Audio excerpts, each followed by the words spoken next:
there and welcome back. This is Patty Bennett. I blog at pattystamps.com. I am an independent Stampin' Up! Demonstrator and I am super excited about this project. I have been creating a ton of these beautiful fall leaf cards.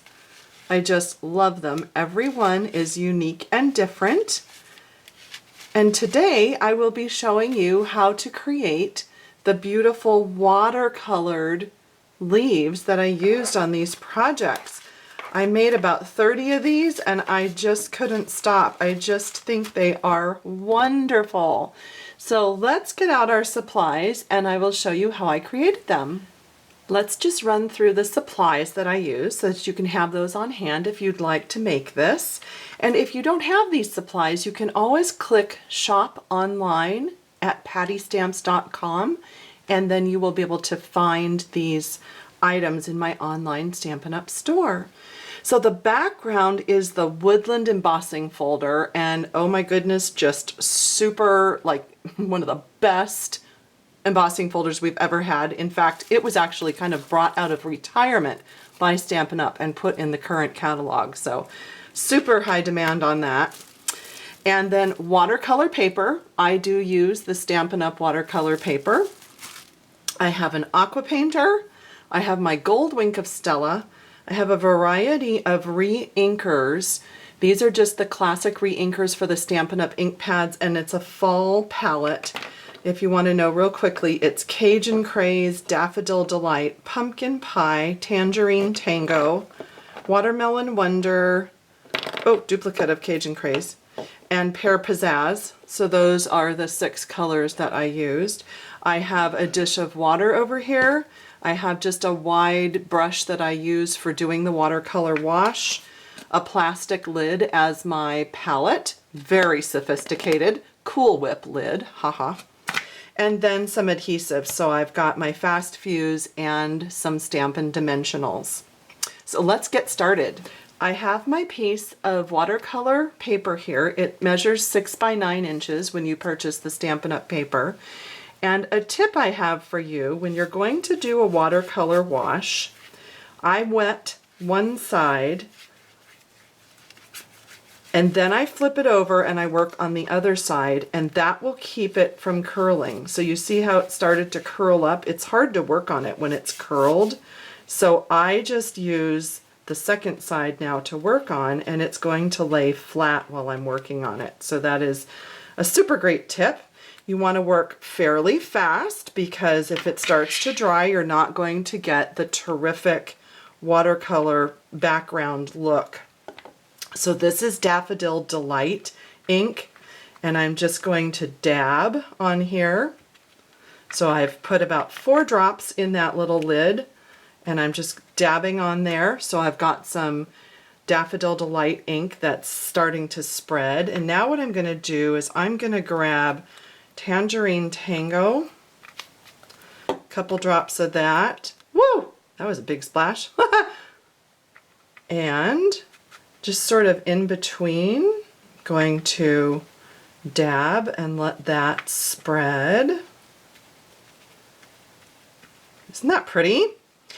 And then I think I'll add just a little bit of the Watermelon Wonder. It's really pretty when you add it to this.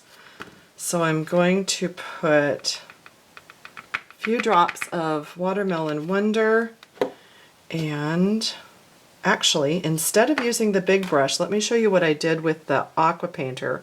So the aqua painter just has a fine tip on there and you can put water in here.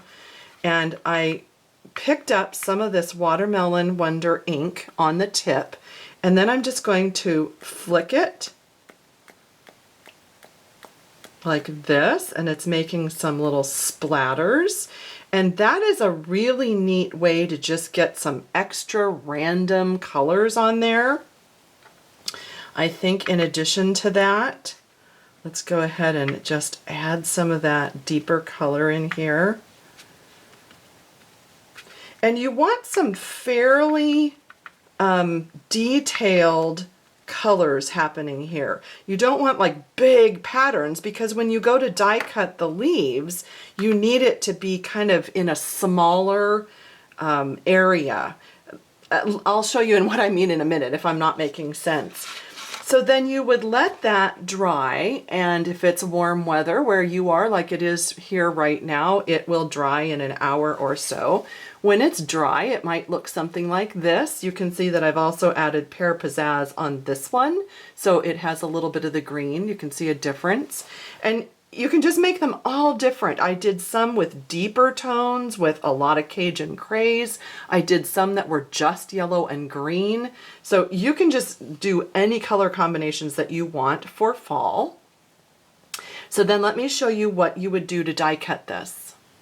So before we die cut this, one more step I want to show you. This is where the gold Wink of Stella pen comes in. I made some little flick marks of gold Wink of Stella, and the way that I like to do that is give it a little squeeze where it says push so that you get some ink flowing down into the tip, and then you just place the tip inside your cap, and I'm flicking against it. And you can see I have my area protected, so you definitely want to have your work surface protected, unless you want gold glimmer shimmer all over your work area. I have done that before. So I am just flicking little gold speckles all over this piece, and it adds such a pretty fall element to these die cut leaves. You probably aren't seeing a lot of it there on the camera, but I'll hold it up and show you. But I just wanted to show you that's about how much I do, flicking it all around. And yeah, my guess is you're probably not seeing the gold shimmer. As it dries, it shimmers more, but there are tiny little flecks of gold all over that. And I know this kind of looks like a mess, but just wait till we die cut these leaves. You are going to love this. To do the die cutting, I have my Big Shot here, and I have actually chosen to work on the magnetic platform because I really kind of want these leaves to stay put when I put them on top of here. So I have my clear plate, which yeah, isn't very clear because I use these to death. Then I have that dried watercolor piece of beautiful paper that I made.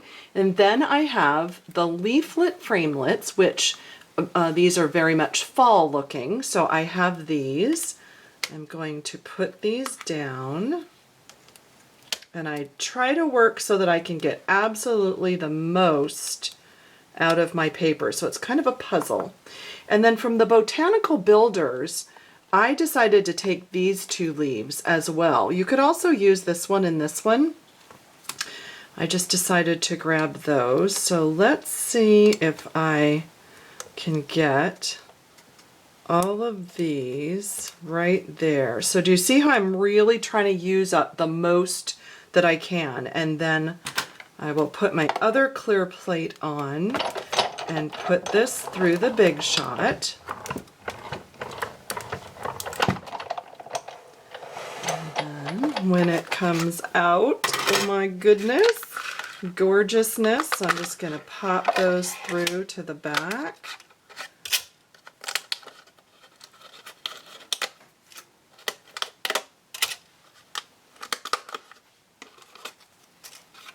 These are so pretty.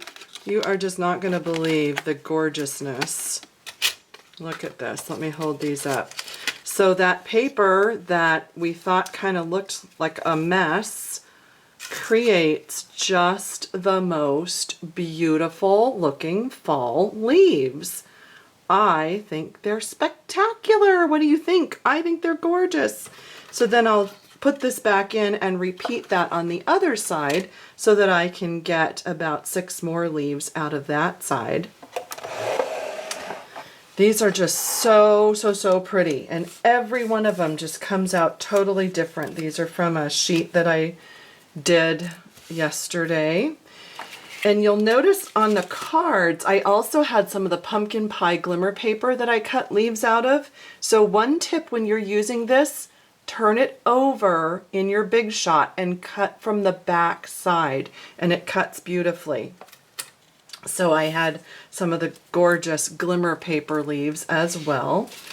And isn't this fantastic? I think even the extra sheets that are left over are kind of like works of art. I'm really trying to figure out if there's something I can do with these, because I just think these are gorgeous. I might even use them as a stencil before I toss them, but they're so pretty.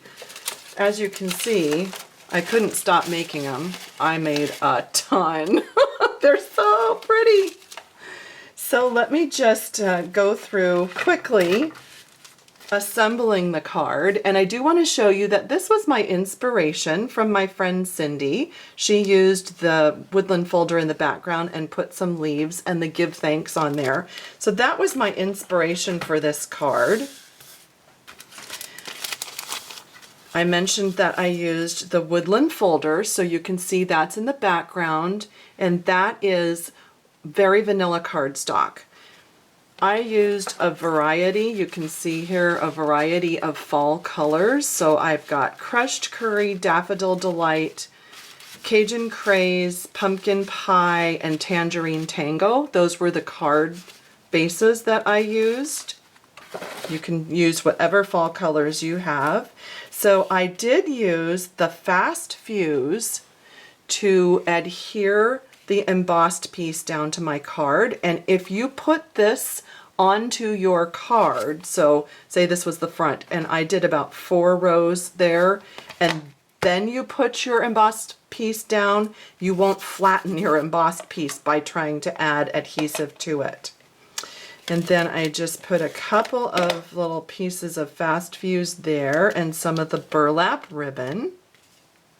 And then on each of the cards, I tried to have a piece that came down long this way and then a shorter piece over here so that the greeting would show. And I found it was best to put the greeting on first, because on the first couple of cards I didn't.